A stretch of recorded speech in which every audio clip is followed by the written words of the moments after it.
What you learn in this tutorial will not make you millions or let you meet Elon Musk, but it will show you the way to practice your UI design skills more effectively. The secret method happens in 3 steps. Find 1 to 2 design screens that you like from the community of the design tool you use, like Figma. I want you to pick only design works that you believe are better in terms of what you could have produced in typography, color, or composition. Now it is time to find your weakness. Between these 3 sub-skills, color, typography, and composition, which of these 3 are you worst at? Now, young Padawan, if you picked your weakness as color, what you will do is you will copy the screen that you picked, and in your copy remove all the colors and make them turn into either gray or white. Then you will do your best to recolor the design as you look at the original screen. I have to warn you, do not under any circumstances use the eyedropper tool. It will reduce the effectiveness of this practice. If your weakness was typography, here is what you will do. You will copy and paste the original screen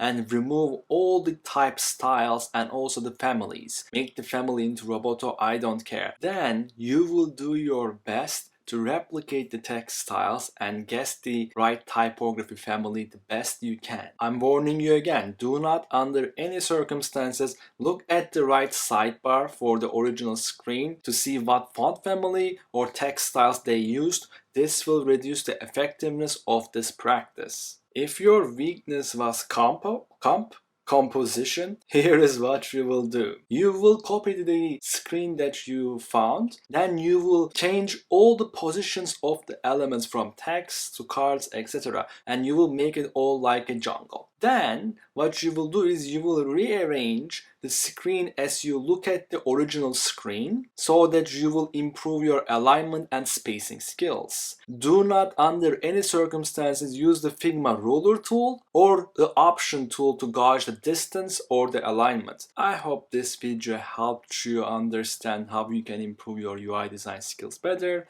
and if you want to keep improving, you want to watch this video next.